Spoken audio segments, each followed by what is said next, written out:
Good morning, y'all. We're here at Fort McCoy / Lake Oklawaha KOA Holiday. I hope I pronounced that right. I think that's pretty close to right. We came here on Monday and we're leaving tomorrow. And while we were here, we thought we'd do a little walkthrough, tell you some things we like about this campground and some things we don't. We waited till today because our trip here was a little fraught with anguish. Had we done the review when we got here the first day, that would have tainted our opinion. Correct. So we've been here now for 3 days and we feel good about it.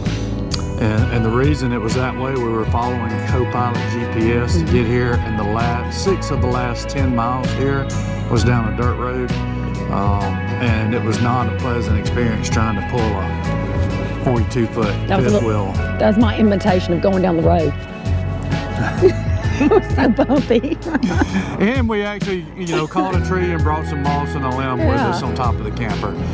So we're going to start our walkthrough, and we're going to go over some of the things we really liked about the campground first to set a positive tone.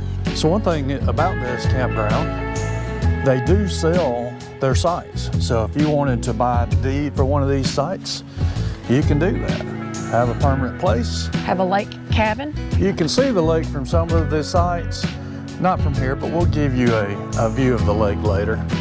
One of the things we really liked about this place is they have somebody working the gate at least till midnight, so you do get a sense of security here. One of the things I like about this place is the bathhouse and the laundry facilities. Even though we don't use we have our own washer and dryer in our camper, that is a really nice laundry facility.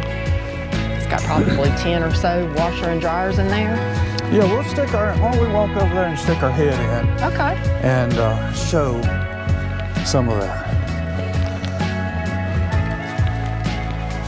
Walk down this hall here.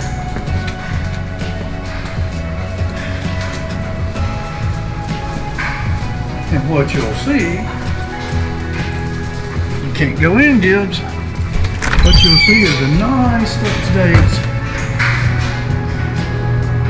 laundry, nice tile on the walls, nice tile on the floors. It's pretty big. And then the restrooms are very modern, up-to-date. Yeah, I think they've recently redone. They must have recently redone them. Just a quick look inside here at the tile floor. I mean, it's really nice in the restrooms here. And on this little breezeway here, or patio, they have 12 unisex individual showers. Give you a quick look inside. So it's pretty nice. Nice for people who like to ride ATVs, is there are guided ATV tours here. And there's a lot of ATV trails because we saw a lot of the crossings. We sure did. On that 10-mile dirt road, there was a lot of ATV stuff going on.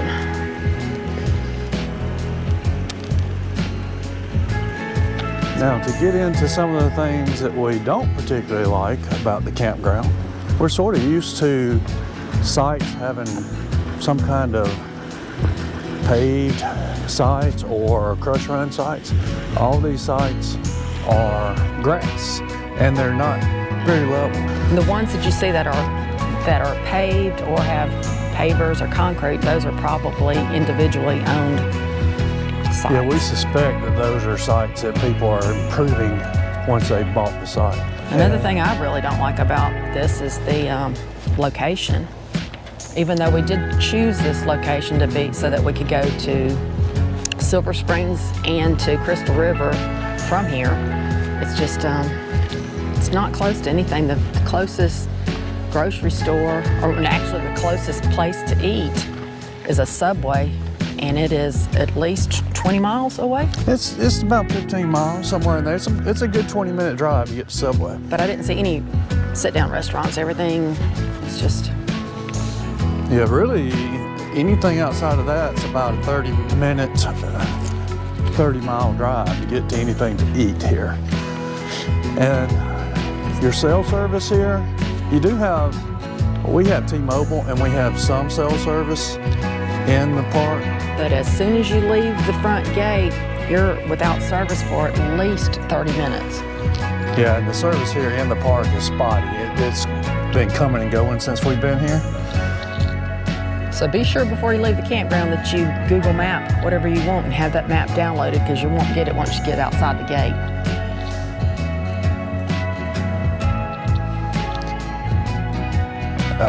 The campsite itself does have Wi-Fi here. I finally did get on it last night today, but it's about as spotty coverage where we're at in the campsite as our T-Mobile service is. I think they do offer a premium service on the Wi-Fi, but we did not look into that. One of the other things that I didn't particularly like about this campground is that they don't assign you a lot. When you make your reservation, you come in and you pick it out. And the problem with that is all the sites Are not created equal. correct. They're not created equal. Some sites have only 30 amp. A large portion of the campground's only 30 amp service. So when we were riding around trying to find a site that looked as level as we could get it, but you can see some sites over here that look relatively level. Again, they're not all that level, but we were riding around. I'd have to get out and check the pedestal to make sure it had power, and I'd also have to check and make sure it had sewage, because we're not sure that every site has sewage. Another thing to consider if you come here is to make sure you have cords and cables and stuff, hoses long enough to reach from the pedestal to your camper, because it's kind of far. How they got it set up in the back. Yeah, all the pedestals are in the back of the sites. So when you back in, you're backing into somebody else, and the pedestal for both sites It services both are two behind. sites. Right, it services two sites, the site you're on and the site behind you. And that may be pretty common. I've just never seen it. Yeah, it's just something we haven't run into very often, or ever, I suppose, the way Thank we've been goodness set our up. stuff reached. We didn't have to get in and go find some hoses. And the sites, when you're walking through here, they look like they've got a lot of space on these sites, but the campground is relatively empty, so it's hard to tell because these pedestals are fairly close together. So if it was full, you were probably closer to your neighbors than it looks. It's a really in this large video. campground. I'd say probably well over 200 sites. Oh, I would say 300? Probably 300. I hadn't looked to see, but Yeah, it we is don't a know that for a large fact, campground. but there's a lot of sites. And here we come up to the dog park, so It's called Camp K9. So I guess Camp K9 must be pretty common for KOAs. Yeah, isn't it? the last one we stayed at had Camp K9. So. You see anything you like about that pet area? Yeah, I like that tree in the middle. Yeah, I suppose if you came out here in the middle of the day, you'd have some shade. So that is pretty nice. And they got all the lighting, the romantic lighting out there by the So if we wanted to come out here at night with our pet, we could have a nice romantic time with them. evening. Me, you, and Gibbs. Yeah. If we turn this way, you can see the office area. And then we have the pool and recreation center, the community center. We're gonna walk over there and show that to you. So here's the pool area and the deck. It's a nice sized pool here. Yeah. And a huge deck around the pool. And I would guess they would have more chairs out if it was not during the winter. Yeah, if it was summertime, maybe they'd have more chairs, or maybe they'd expect you to bring your chairs from your campsite. We have been to another place that Required you to bring your own you chair. brought your own chairs. Now, over in the rec center or community center across the way, so see you walked in there yesterday. Yeah, it's really nice. It's a huge area with a stage. Got lots and lots of tables, lots of seating. And then the back side of it, on the opposite side of what you're looking at now, looks out over Lake Oklawaha. Yeah, it's got a big sandy area over there, like it's an area where you could sit and enjoy sitting out looking at the lake. And there's also a pool table in there, so they've got some, it's a nice little recreation area. It looks like it's set up to entertain, like maybe they have some events for the campers or something. Maybe Would you so. say? Maybe so. That's how it looks. And here it looks like a recreation area for people to gather and play some volleyball. See behind the volleyball net, there's a little playground for the little kiddies. And all this overlooks the lake, Lake Oklawaha. I cannot say that fast. And as much as I'd like to say the lake is a benefit for the campground, it is for the view. But we don't know how to get down there to it. So yeah, we don't know if there's access from the campground We haven't down found to it. the water. If there is, we haven't found it. But you are close to it. If you're coming here to fish or something, I'm sure there's some kind of landing somewhere. We have seen several boats out on the water fishing. But the water level looks low.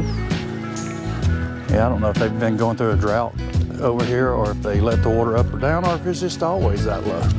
But the water does look extremely low. You got land masses in the middle of the lake.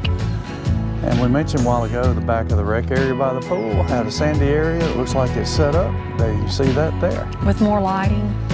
Or more romantic lighting. You know, even though I said earlier I wasn't fond of the location, it really is only 30 minutes from Silver Springs, which has great kayaking, and it's maybe an hour and a half, hour and 45 minutes from Crystal River where we went yesterday. See the manatee. Right, and when we picked this place, we were planning a trip to Sugarloaf Key, and then when we started looking for the return trip, looking for places around this area so that we could stop and do some kayaking at Silver Springs and Crystal River. There was nothing much available. Right, and we just happened upon this place. And It fits our needs for this trip. right, it does. It really does. I mean, we came here to kayak, and that's what we're doing. that's what we're doing. In fact, that's what we're fixing to go do. All right, We're we're going to Silver Springs. One other thing about this campground I wanted to mention is the water pressure is not that good. It's about 28 psi. Had we not gotten our camper fixed with the hot water issue, we wouldn't have any hot water. But since we had that fixed, it's workable, but not the best. So that pretty much completes our walkthrough. One thing we didn't mention is that most of the sites don't have picnic tables or fire rings. It looks like those that do have it are the ones that are owned by individuals. So. Or maybe they're long-term campers and they've set that up. But yeah, the area we're in is very few fire rings or picnic tables, like the CSA. And I guess this would be the first time I've ever stayed in a place that didn't have a picnic table. Or at least on most of the sites. Yeah. But again, that's our review, our walkthrough. There's several things we do like about it. There's a few things that, you know, depending on who you are and what you're looking for, may not be negatives, but you can come check it out, give it a try. How you like our hats? Thanks for hanging with the Harrises. Hope you got something out of this walkthrough.